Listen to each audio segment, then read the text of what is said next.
Hello everybody, Namaste and welcome back to my YouTube channel Job and Scholar. I'm Dr. Gamika Chaudhary and I'm an assistant professor in a government professional college. आज की video में हम जिस vacancy के बारे में बात करने वाले हैं थोड़ी डिफरेंट सी वैकेंसी है। हो सकता है कि आप में से बहुत सारे लोगों ने इस वैकेंसी के बारे में नहीं सुना हो। वैकेंसी के बहुत सारे एडवांटेजेस हैं। सबसे पहली बात तो ये है कि सिर्फ ग्रेजुएशन बेस्ड की वैकेंसी है। ठीक है, आप किसी भी सब्जेक्ट में ग्रेजुएट हो सकते हैं। परसेंटेज का क्राइटेरिया भी बहुत ज़्यादा नहीं है। कोई भी आपकी फीस नहीं लगने वाली है इस वैकेंसी को अप्लाई करने के लिए एंड जो सैलरी रखी गई है वो 80,000 रुपीज़ पर मंथ की है। तो इस वैकेंसी के बारे में मैं आपको डिटेल में समझाने की बहुत अच्छे से कोशिश करूंगी एंड मैं ये उम्मीद करूंगी कि मेरी कोशिश ज़रूर कामयाब होगी। तो आप लोग प्लीज़ वीडियो को ध्यान से सुनिएगा, समझिएगा एंड अगर आप लोगों को लगता है कि हाँ ये सुटेबल जॉब है आप लोगों के लिए तो इसमें आप ज़रूर अप्लाई कीजिएगा। ठीक है, तो अब स्टार्ट करते हैं। सबसे पहले मैं आपको बताती हूँ कि जो आपका जॉब प्रोफाइल है वो कहाँ से आया है या इसका नाम क्या रखा गया है। नाम रखा गया है निपुण प्रोफेशनल प्रोग्राम। ठीक है, निपुण प्रोफेशनल प्रोग्राम आपका मिनिस्ट्री ऑफ एजुकेशन की तरफ से ये प्रोग्राम है जो कि आपका गवर्नमेंट ऑफ इंडिया ने चलाया हुआ है। राइट, अब क्यों ये प्रोग्राम चलाया गया है? ये प्रोग्राम बेसिकली आपका स्कूल स्टूडेंट के लिए है। क्यों स्कूल स्टूडेंट के लिए है? क्योंकि एक सर्वे किया ASER ने 2022 में। उस सर्वे में ये पाया गया कि जो ग्रेड 3 का बच्चा है यानी कि जो क्लास 3 का बच्चा है, अगर उसको बोला गया कि आप क्लास 2 का जो भी सब्जेक्ट मटेरियल है उसको सिर्फ रीड करके दिखाओ, तो बच्चा उस सब्जेक्ट को रीड करने में भी कैपेबल नहीं था। सिमिलरली आपका 74% can not even do the simple subtraction. तो ये क्या है? ये हमारे एजुकेशन सिस्टम के लिए एक बहुत बड़ा फॉल्ट है। ये वाली चीज़ कि हमारा बच्चा जो सेकंड थर्ड क्लास में है वो अच्छे से चीज़ों को समझ नहीं पा रहा है एंड उनको रिस्पॉन्ड बैक नहीं कर रहा है। उसको पता ही नहीं चल रहा कि पढ़ते कैसे हैं या नॉर्मल एडिशन सब्ट्रैक्शन कैसे करते हैं। तो ये आपका इस प्रॉब्लम को टैकल करने के लिए ये एक प्रोग्राम है जिसका नाम है निपुण प्रोफेशनल प्रोग्राम। ये गवर्नमेंट ऑफ इंडिया ने लॉन्च किया। ठीक है, इस प्रोग्राम की हाईलाइट क्या है कि ये जो need for foundational literacy and numeracy है उस पे काम करता है। FLN आपका क्या है? Foundational literacy and numeracy.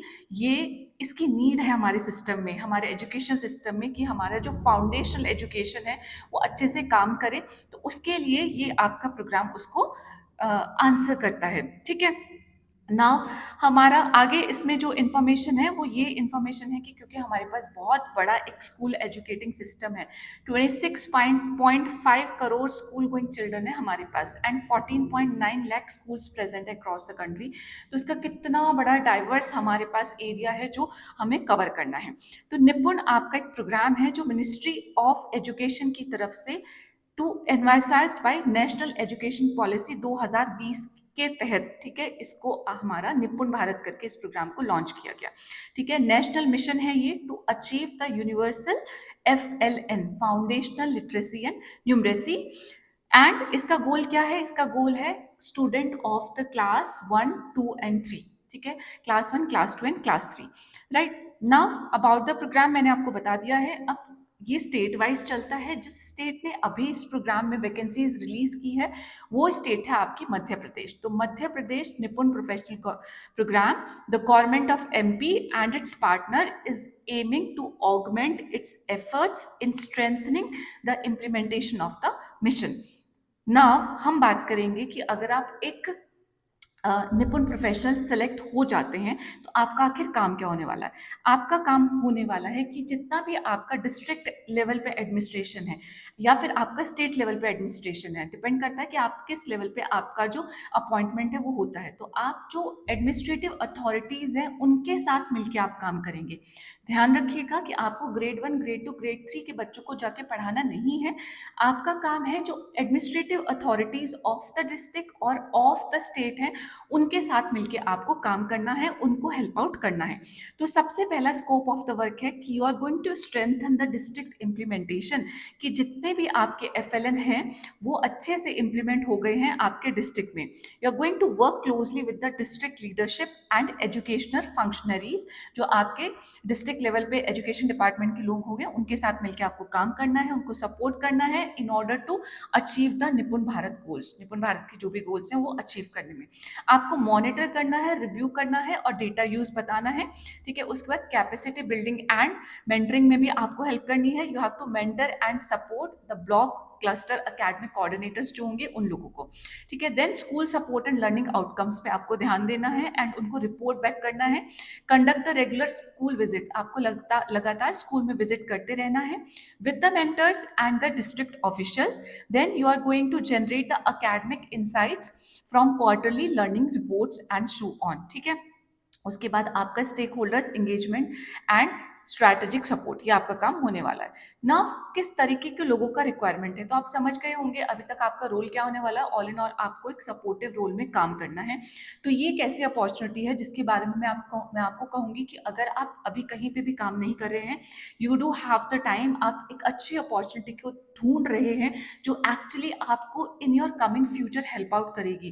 कि अगर आप किसी मिनिस्ट्री में ज्वाइन करना चाहते हैं, नीति आयोग में ज्वाइन करना चाहते हैं एज ए पॉलिसी फॉर्मेट करने वाले जो लोग होते हैं, या फिर कोई कंसल्टेंट की तरह, तो उस केस में आपको बहुत ज़्यादा प्रायोरिटी मिलेगी क्योंकि ये ऑलरेडी गवर्नमेंट ऑफ इंडिया का प्रोग्राम है जिसमें आप अपने 2 साल लगा चुके होंगे, 2 साल का एक्सपीरियंस आपके पास होगा।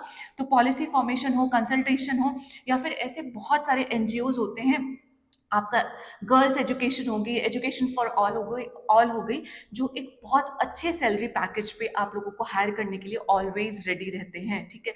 मिनिमम जो सैलरी पैकेज होता है, अगर आपको कोई भी एनजीओ हायर करता है तो 10 से 12 लाख के बीच में जाता है। तो you are going to have a good future. इसके बाद आपके पास बहुत सारी अपॉर्चुनिटीज ओपन अप जरूर होंगी, ठीक है।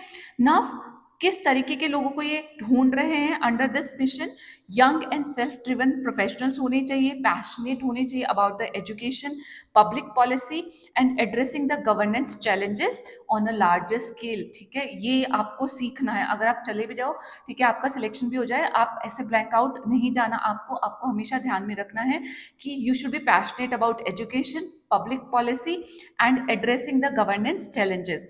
देन लीडरशिप पोटेंशियल आप लोगों के अंदर जरूर होना चाहिए, वर्किंग प्रोफिशिएंसी होनी चाहिए in both Hindi and English. Then additional accessibility to a two wheeler is highly desirable. अगर 2 व्हीलर आपके पास है तो वो भी बहुत डिजायरेबल है। अब एलिजिबिलिटी क्राइटेरिया मैं बता देती हूँ फटाफट इसमें। Citizenship obviously India, age criteria में मैक्सिमम एज जाएगी 29 ईयर्स, ठीक है। किस डेट को आपको एज कैलकुलेट करनी है, वो डेट है 15 अगस्त 2026। एजुकेशन में आप अंडर ग्रेजुएट होने चाहिए हो from any recognised university, and अगर आपके पास मास्टर्स डिग्री है तो उस केस में आपको क्या मिलेगा, you will be preferred. Then academic score आपका क्या है, मिनिमम 55% ऑफ द मार्क्स आपके इसमें होने चाहिए जो भी डिग्री आपके पास है। वर्क एक्सपीरियंस है कि कम से कम आपके पास 1 साल का full time relevant work experience होना चाहिए। वो वर्क एक्सपीरियंस आपका इंडस्ट्री का भी हो सकता है, टीचिंग का भी हो सकता है, डिस्ट्रिक्ट लेवल पे हो सकता है, या गवर्नमेंट डिपार्टमेंट लेवल पे भी हो सकता है। नव कंपनसेशन की बात करूं तो कंपनसेशन में मेंशन है कि मंथली स्टाइपेंड या सैलरी बोल लीजिए, ये 70,000 की आपको मिलेगी, प्लस इसमें साथ ही साथ आपको 10,000 रुपए का हर महीने अलाउंस भी मिलने वाला है। तो टोटल आपका जो हो जाएगा लमसम 80,000 रुपीज पर मंथ आपको इसमें मिलेगा। इंगेजमेंट जो होगा कॉन्ट्रैक्चुअल बेसिस का है। ये सबसे पहले 1 साल के लिए आपको हायर किया जाएगा एंड उसके बाद आपकी सेटिस्फैक्ट्री परफॉर्मेंस के बाद में आपको अगले साल के लिए भी रिन्यू कर दिया जाएगा। तो टोटल 2 साल का आप इसमें एक्सपीरियंस गेन कर सकते हैं, ठीक है। उसके बाद हाउ टू अप्लाई का इसमें बटन है, आप अप्लाई करेंगे, एक फॉर्म है, उस फॉर्म को, बहुत इजी फॉर्म है, बहुत डिफिकल्ट फॉर्म नहीं है, उसको इजीली आप फिल कर सकते हैं। आप के डिटेल्स आएंगे उसमें, कोई भी ऐसी चीज नहीं है जिसको आप फिल ना कर सके, ठीक है। इसके बाद इसमें जो इंपॉर्टेंट इन्फॉर्मेशन है जानने के लिए, वो इंपॉर्टेंट इन्फॉर्मेशन है कि आपका सिलेक्शन किस बेसिस पे होने वाला है, वो मुझे आपको बताना है। तो जो आपका एप्लीकेशन प्रोसेस है वो है, स्टेज 1 में आप ऑनलाइन अप्लाई करेंगे, ठीक है, अपना फॉर्म सबमिट कर देंगे एंड इसमें मेंशन है कि आपको एक short video statement of purpose भी बना के उसमें अपलोड करना होगा। दूसरा स्टेप में आपका असेसमेंट होगा, online assessment, in which you are going to evaluate your fit for the district जिसमें आप अप्लाई करने वाले हैं। एक टेक्निकल इंटरव्यू होगा स्टेप 3 में, एंड स्टेप 4 में आपका एक पूरे पैनल के साथ में इंटरव्यू होगा।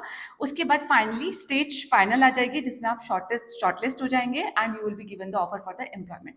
तो ये इसका पूरा 5 स्टेप का आपका एप्लीकेशन प्रोसेस होने वाला है। तो मैं आपको ये बोलूंगी कि एप्लीकेशन को ध्यान से फिल करिएगा, जहां से भी जो भी एक्सपीरियंस है, किसी एनजीओ का एक्सपीरियंस है, कोई आपने सोशल सोसाइटी के लिए कोई काम किया है, कुछ भी किया है, कहीं पे भी वॉलंटियर किया है, तो सब कुछ मेंशन कर देना ठीक है, all those important points are going to make a difference. अच्छी अपॉर्चुनिटी है, जरूर अप्लाई कीजिएगा। ये अपॉर्चुनिटी को आप ग्रैब करेंगे तो आगे आपके सामने बहुत सारे इंपॉर्टेंट डोर्स खुलेंगे। इसके अलावा आपको और कोई क्वेरी होगी तो मुझे कमेंट बॉक्स में पूछ लेना। एंड इसका ये जो PDF मैं आप लोगों के सामने लेके आ रही हूँ, इसका लिंक जो है आपको डिस्क्रिप्शन बॉक्स में एंड पिंड कमेंट दोनों जगह पे मिल जाएगा, जाके एक्सेस कर लेना। और भी कोई सवाल है तो जरूर पूछ लेना एंड प्लीज जरूर अप्लाई कीजिएगा। And with this I will meet you in my next video. Till then just take care of yourself. Thank you so very much. जय हिंद, नमस्ते, बाय बाय।